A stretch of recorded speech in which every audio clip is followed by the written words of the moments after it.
Is same-sex attraction in and of itself sinful? I think this is a common question that comes up. If you could address that, that'd be great. Thank you. So glad that you are able to engage with these topics. Thank you for submitting questions. And I say that having seen some of the questions, and they're hard. So I say thank you through gritted teeth with some of those.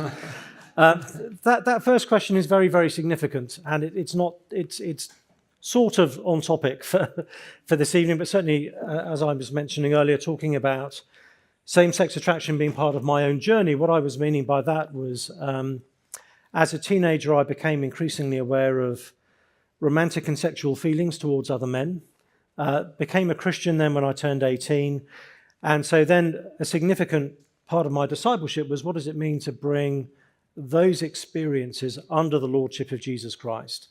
And obviously a key part of that is honouring the teaching of Jesus about the godly and appropriate place for sex being within the covenant of a marriage between a man and a woman. So I knew I would have to say no to those desires in order to be a faithful follower of Jesus.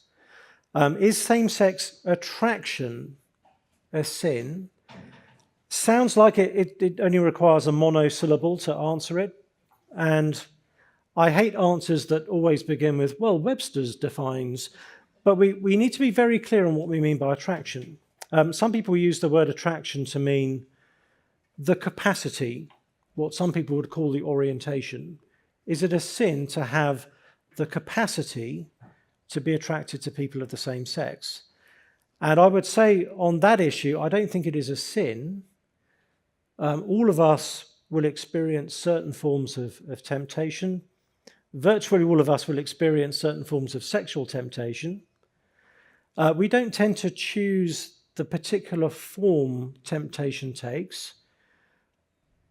What is our responsibility is how we respond to temptation. And the Bible is very clear that we need to flee sexual sin. So the Bible makes a distinction between temptation and sin. Jesus in the Lord's Prayer says, deliver me from temptation, but forgive us for our sins. So that the experience of being tempted is not in and of itself a sin. It is, however, a reflection of the fact that we have a fallen nature.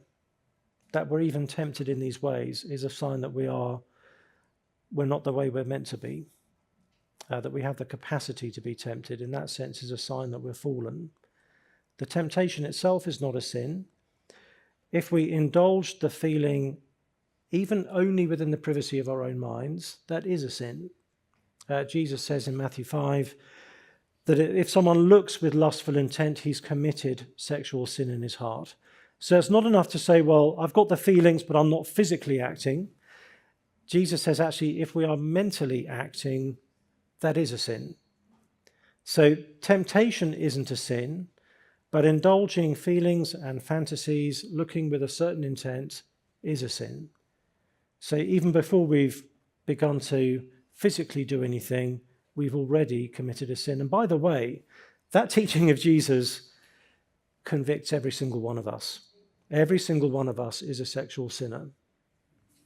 And it's the flip side of something good, that Jesus regards your sexual integrity as being so precious that it is not to be violated even in the privacy of someone else's mind. And theirs is so precious, it's not to be violated in the privacy of your mind. All of us have fallen very, very far short of that. I hope that answers the question.